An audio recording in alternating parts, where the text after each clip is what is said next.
नमस्कार, राज की बात में आपका स्वागत है। हिंदुस्तान के सियासत में तीन ऐसे नेता हैं जिसका नाम सुनते ही जिहादी कैंप घबरा जाते हैं, खलबली मच जाती है।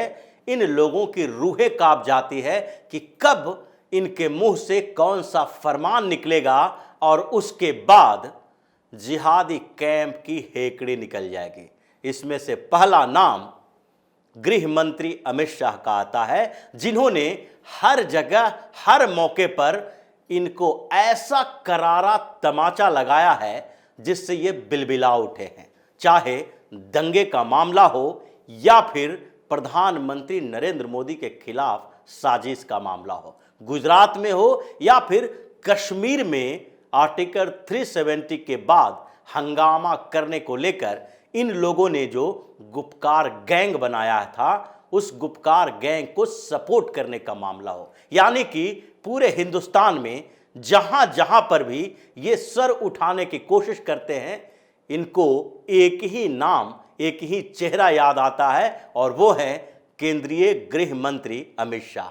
दूसरे स्तर पर देखा जाए तो एक सीएम हैं योगी आदित्यनाथ, जिनके नाम से भी उत्तर प्रदेश का ये गैंग कांप उठता है। उन्होंने जब से सीएम की कुर्सी संभाली है, उत्तर प्रदेश में ये जो जिहादी गैंग है वो खलबली मचने लगी है इसके अंदर, और ये बार बार सर उठाने की कोशिश करता है और सीएम योगी का बुलडोजर इनके सर को कुचल देता है। चाहे सीए एनआरसी के आंदोलन के समय हो या फिर नुपुर शर्मा की टिप्पणी के बाद के इन लोगों के दंगे फसाद का समय हो, सारे मामलों में सीएम योगी आदित्यनाथ ने ऐसी कड़ाई से इन लोगों के सर कुचले हैं कि अब जब मदरसा और वक्फ बोर्ड के सर्वे की बात आई तो किसी की औकात नहीं हुई, किसी की हिम्मत नहीं हुई कि वो बयानों के अलावा कोई आंदोलन कर सके, प्रोटेस्ट के लिए बाहर निकल सके, क्योंकि योगी के नाम सुनते ही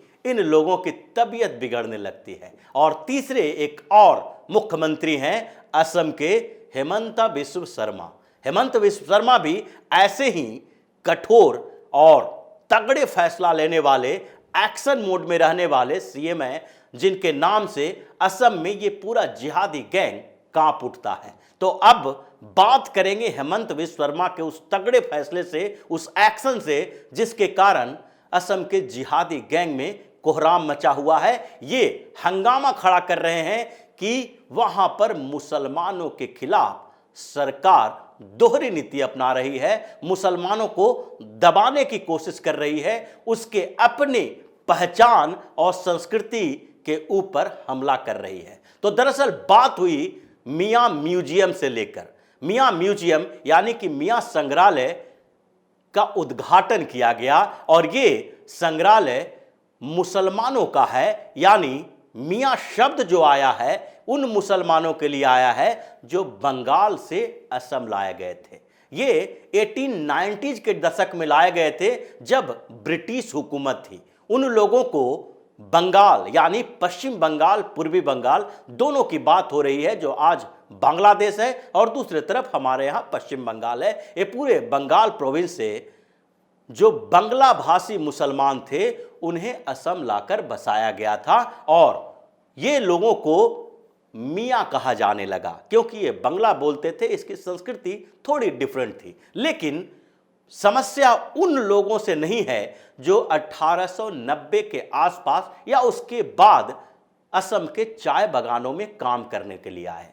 समस्या उन लोगों से लिए है जो बांग्लादेश के आज़ादी की लड़ाई के बाद, जिस समय भारत सरकार पाकिस्तान के खिलाफ जंग लड़ रही थी, उस समय और उसके बाद धीरे धीरे बांग्लादेश से असम आए, हिंदुस्तान आए, जिसमें से पश्चिम बंगाल में तो कम्युनिस्ट और बाद में ममता बनर्जी की सरकार ने उन्हें संरक्षण दिया, तो दूसरी तरफ असम में भी कांग्रेस की सरकार ने इन मुसलमानों को इतना बढ़ा चढ़ा के रखा, इनकी जो उम्मीदें हैं इतना बढ़ा दिया कि इन लोगों को लगने लगा कि बांग्लादेश नहीं बल्कि असम में ही वो हमेशा से बैठ जाएंगे। इसीलिए धीरे धीरे वो यहाँ पर असम की संस्कृति के अलावा एक मुस्लिम संस्कृति के संरक्षण की बात करने लगे। और यही जिन्हें मियाँ कहा जाता है, ये मियाँ लोग असम में सांस्कृतिक संघर्ष का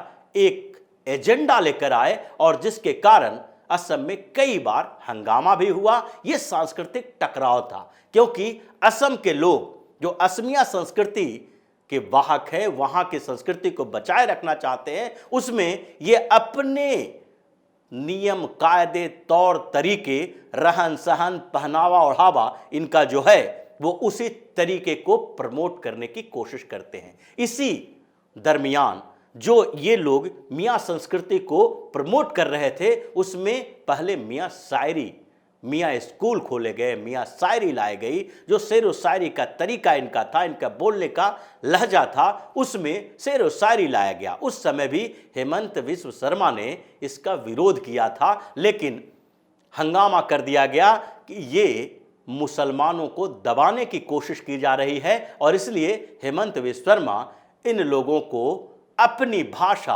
अपने लहजे तरीके को प्रमोट करने से रोक रहे हैं। वो उस समय चुप रह गए क्योंकि शेर व शायरी, किताब, पोएट्री के ऊपर बैन नहीं लगाया जा सकता है। लेकिन जब ये धीरे धीरे आगे बढ़ने लगे तो 2020 में कांग्रेस के एक एमएलए ने एक प्रपोजल रखा कि मियाँ म्यूजियम खोला जाना चाहिए गुवाहाटी में। यानी कि जो मियाँ लोग हैं, वैसे मुसलमान जो बंगाल से आए थे और जो अभी बांग्लादेश से यहाँ पर घुसपैठ करके आए हैं, जिनको वही मियाँ लोगों ने संरक्षण दिया जो पहले से हिंदुस्तान में रहते थे, बंगाल से असम गए थे, और उन्हीं लोगों ने उन बांग्लादेशी घुसपैठियों को भी अपने साथ रखा जो अवैध तरीके से असम में आए थे। ये दोनों इतना मिलजुल गए हैं कि अब ये निर्धारित करना मुश्किल होता जा रहा है कि कौन लीगल है और कौन इलीगल तरीके से आया है। इन्हीं लोगों ने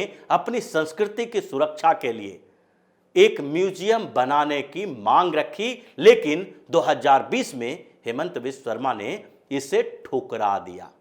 ये उस समय की बात है। लेकिन अब इन लोगों ने सरकार के मदद के अलावा अपने तरीके से म्यूजियम खोलने की ठान ली और असम मियाँ परिषद जो एक संगठन है असम का मियाँ लोगों का, इन लोगों ने सोचा कि अब अपने तरीके से म्यूजियम बनाते हैं और उसको अलग अलग जगहों पर म्यूजियम बनाएंगे, वहां पर अपनी संस्कृति और अपनी विरासत को सुरक्षित रखने के लिए एक तरीका डेवलप करेंगे जो असम के मुस्लिम समुदाय के लिए महत्वपूर्ण हो सकता है। ग्वालपाड़ा में एक म्यूजियम का उद्घाटन किया गया और उसमें लुंगी, पीठा और ऐसे ही नांगोल जिसे कहते हैं जो हल होता है, ऐसे सामान रखे गए और पुरानी सांस्कृतिक विरासत की बात उसमें की गई, जिसके अवशेष रखे गए वहां पर चिन्ह के तौर पर। लेकिन इसके बाद वहां हंगामा हो गया। म्यूजियम के उद्घाटन के बाद भारतीय जनता पार्टी के लोकल नेताओं ने इसका विरोध करना शुरू कर दिया और फिर यह खबर हेमंत बिस्व शर्मा तक पहुंची। हेमंत बिस्व शर्मा ने तत्काल आदेश दिया कि इस म्यूजियम की जांच की जाए कि यह है क्या, इसमें किन चीजों को तवज्जो दी गई है और किस जगह पर बनाया गया है। पता चला कि असम मियाँ परिषद के जो अध्यक्ष हैं मोहर अली, उनके घर पे जो ये म्यूजियम बना हुआ है वो म्यूजियम प्रधानमंत्री आवास योजना के तहत बनाए गए मकान में है। पहली गलती तो इन लोगों ने यही कर दी थी कि सरकार के पैसे से बने हुए मकान में म्यूजियम खोल दिया, इसलिए सबसे पहले उसमें ताला जड़ दिया गया और उसके बाद म्यूजियम बंद होने के साथ एक और केस रजिस्टर्ड किया गया। वो केस था कि इसमें जो विरासत की बात की गई है, क्या उस पर मियाँ लोगों का अधिकार है। हेमंत बिस्व शर्मा ने साफ तौर पर कहा कि असम की सरकार ये मानती है कि यहां पर रखे हुए सामानों में लुंगी के अलावा कुछ भी ऐसा नहीं है। जो नांगोल की बात कर रहा है, हल की बात कर रहा है, उसे क्या ये मुसलमान साबित कर पाएगा कि ये सिर्फ उन्हीं का प्रतीक है। उन्होंने साफ तौर पर कहा है कि लुंगी ही एक ऐसा है जिसे ये बंगाली बांग्लादेशी मुसलमान ये मान सकता है कि ये उसका ड्रेस रहा है, ट्रेडिशन रहा है, जिसे वो रख सकता है। लेकिन नांगोल की बात या फिर दूसरे जो प्रतीक चिन्ह है वहां पर, वो अगर साबित नहीं कर पाता है तो उसके खिलाफ मामला दर्ज किया गया है। लेकिन इसके साथ ही अगली कार्रवाई भी की गई। अगली कार्रवाई थी 3 लोगों की गिरफ्तारी।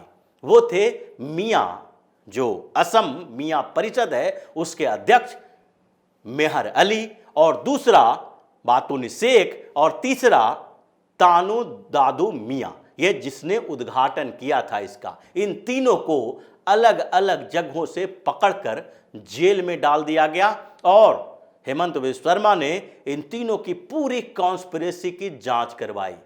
ये तत्काल जो पहले से ही असम की इन्वेस्टिगेटिव एजेंसी इन लोगों को टारगेट किए हुए थी, इसके खिलाफ अलकायदा में शामिल होने का, उसके लिए युवाओं को भड़काने का भी आरोप लगाया गया। और साथ ही अंखतरुल बंगला टीम जो एक आतंकी संगठन है, उसके लिए भी इन लोगों को दोषी पाया गया कि ये लोग इन संगठनों के लिए युवाओं को भड़काते हैं।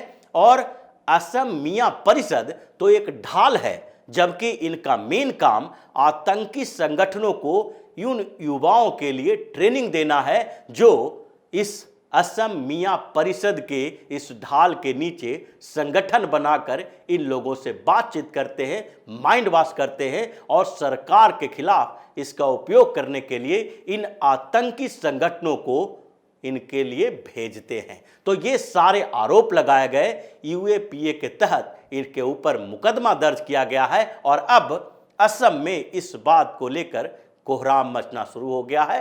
कांग्रेस भी इसके खिलाफ है कि हेमंत बिश्व शर्मा ने ऐसी कार्रवाई की है, जबकि वहां का जिहादी गैंग बौखलाया हुआ है कि आखिरकार वो अपनी संस्कृति को सुरक्षित रखने के लिए जो संगठन चला रहे थे, उस संगठन से असम की सरकार या मुख्यमंत्री को क्या तकलीफ हो सकती है। लेकिन मामला गंभीर है। इन लोगों के ऊपर जो आरोप लगे हैं वो आतंकवाद के आरोप लगे हैं, क्योंकि ये असम मियां परिषद तो एक ढाल की तरह उपयोग किया गया है। असल मकसद तो आतंकी संगठनों के लिए युवाओं को इकट्ठा करना, उसका माइंड वॉश करना है, क्योंकि पूरे असम में जिस तरीके से इस जिहादी गैंग के ऊपर हेमंत बिश्व शर्मा ने कड़ाई से, कठोरता से एक्शन लिया है। पिछले दिनों अवैध मदरसों को ध्वस्त किया, जो ब्रह्मपुत्रा नदी के क्षेत्र में इन लोगों ने अवैध किया हुआ था कब्जा, कई जगह पर गांव बसाए हुए थे, उन जगहों को भी खाली करवाया है। इससे असम के मुस्लिम पहले से ही बौखलाए हुए हैं और इस बीच इन लोगों ने नए तरीके से आतंकी संगठनों को मदद करने का एक नया हथियार ढूंढा था, जिसके ऊपर भी हेमंत बिश्व शर्मा ने ताला लगा दिया है। तो इसी तरह की खबरों के साथ फिर से हाजिर होंगे। तब तक के लिए बने रहिए हमारे साथ और देते रहिए हमें सहयोग, ताकि इसी तरह की खबर हम आपके लिए लाते रहें। धन्यवाद।